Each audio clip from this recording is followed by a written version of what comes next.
There is a Burlington Northern Santa Fe engineer named Jeff Kurtz sitting in the cab of a freight train somewhere in the middle of nowhere in the summer of 1997. He has been on duty for 38 hours. 38. The federal limit is 12. He cannot legally touch the throttle. He cannot move the train. He cannot leave. There is nobody coming to relieve him because the railroad does not have any rested crews left within 200 miles. So he sits, and he waits, and the train sits with him. This is not a story about one bad day. This was happening to engineers all across the western half of the country for 18 straight months. Before we get into it, hit subscribe and drop a comment if you worked through the meltdown or know somebody who did. We want to hear your division. Start with the deal. July 3rd, 1996. Union Pacific paid $5.4 billion for the Southern Pacific. The Surface Transportation Board approved it. Final integration came in September of that year. Union Pacific became the biggest railroad in America by a country mile. 36,000 miles of track, 23 states. Press releases said it would save $800 million a year. Wall Street loved it. By the summer of 1997, the whole thing was on fire. The choke point was Houston, specifically Englewood Yard, the old Southern Pacific facility. Southern Pacific had been running Englewood for decades on tracks that were worn out and too short to handle modern trains. They had a locomotive shortage and a computer system from before the personal computer existed. The way Southern Pacific made it work was experience. Their dispatchers knew that Englewood was always full, so when traffic backed up, they routed low-priority loads to Dallas, or Shreveport, or El Paso, anywhere with room. They moved cars in small satellite yards around Houston. They kept the whole thing breathing. Union Pacific took over and threw the playbook in the dumpster. Their motto was efficiency. No more satellite switching. No more rerouting. Run everything straight through Englewood the way the rulebook said. Within 60 days, Englewood was so full, nothing could move. Within 90 days, the satellite yards were jammed too. By July of 1997, there was no place left to put a freight car anywhere in southeast Texas. That is when the trains started piling up on the main line. A rail fan named Walters drove east out of Dallas along the old Missouri Pacific line that summer. Every single siding had a westbound freight parked on it. Every one. Crews were dead on their hours of service. An engineer sat in the cab, waiting on a relief crew that was not coming. Walters listened to the dispatcher on his scanner, talking to crews so far away he could not hear the response. The dispatcher was running out of working trains to call. This is where the bodies started showing up. June 22, 1997. Devine, Texas. 2 Union Pacific trains, one northbound, one southbound. Communication failure. They met head-on at 10:52 at night. Conductor Terry Yarborough was killed instantly. Engineer Neil Wilhelm was killed instantly. 2 trespassers riding illegally were also killed. 4 bodies were pulled out of the wreckage by firefighters from 30 miles outside San Antonio. The collision was caused by understaffing, miscommunication, and a railroad that had lost track of where its own trains were. That was one of 7 major Union Pacific wrecks investigated by the Federal Railroad Administration and the NTSB near San Antonio in that period. Crew fatigue was suspected in at least 2. Engineers were running 60 to 70 hours a week, sometimes more. Conductors had at least 15 different starting times in the weeks before they crashed. The body cannot do that. Nobody can.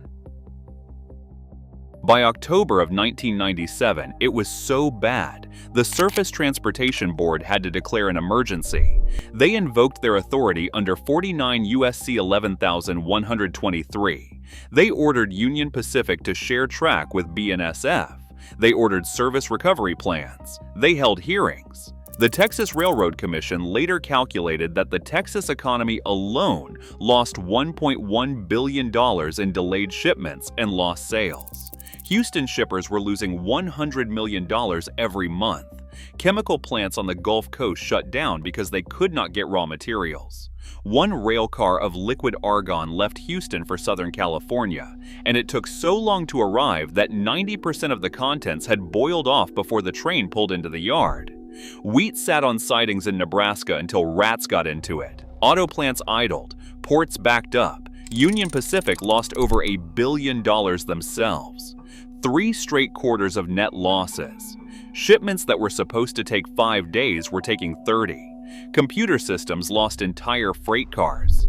Some shippers actually petitioned the federal government to reverse the merger, but the men on the trains? They got the worst of it. Jeff Kurtz was a Burlington Northern engineer who lived through the parallel meltdown that followed the merger with Santa Fe on December 31, 1996. He retired years later and finally talked about it on the record. Listen to what he said. "I very rarely would go 12 hours. Then the merger hit, and it was an every-trip event. And what people do not realize, you may not be able to perform service after 12 hours, but you are still stuck on that damn train. I was on there for 38 hours one time." 38 hours. That is the number you remember. That is what a railroad merger does to the men who run the trains. The federal hours of service law says you stop working at 12. The law does not say a soul about getting you off the locomotive, so you stop. And you sit, and the train sits with you. No food, no bathroom, no bed, just you and the diesel idling and the radio crackling with dispatchers trying to find somebody anywhere who can come pick you up. Think about that for a minute. 38 hours is a day and a half plus 2 hours. Sunset, full night, full day. Sunset again, 5 more hours into the next night. In a chair, with a window. Nothing to eat but whatever you brought in your grip when you came on duty the morning before. The cab smells like diesel and old coffee and the bathroom bucket if your conductor decided to use one. Summer sun comes in at 90 degrees and the air conditioning died at hour 18. Legs swollen, back locked up, radio silent for 40 minutes at a time. Then it crackles. Then somebody asks where the relief crew is. Then nobody answers. Then silence again. Veterans called it limbo time. Hour 13 through hour 38. The hours nobody pays you for and nobody counts and nobody helps you through. The meltdown took 18 months to clean up. By August of 1998, service was finally returning to normal levels. By then, Union Pacific had spent close to a decade rebuilding what they broke. The Sacramento shops were closed by 1999. Tennessee Pass was mothballed. Half the Southern Pacific veteran workforce was gone. And the engineers who lived through 1997 never forgot what a merger looks like from inside a stalled cab on a mainline siding in the middle of August, with the sun coming through the windshield and your relief crew nowhere in sight. Right now, in June of 2026, Union Pacific is trying to do it again. $85 billion to acquire Norfolk Southern. The Surface Transportation Board accepted the application on May 28. The Brotherhood of Locomotive Engineers and Trainmen has come out against it. So has the Brotherhood of Maintenance of Way Employees. So have the chemical producers who remember 1997. So have the shippers. So has Senator Blumenthal. Jeff Kurtz is retired now, but he is still talking. And what he is telling anybody who will listen is this. The last time Union Pacific did a mega merger, it trapped him on a train for 38 hours. The next time they do one, somebody else will be sitting in that cab, and nobody at corporate will care what happens to him. Yellow paint, big promises. Same playbook. The men who ran the trains know what is coming.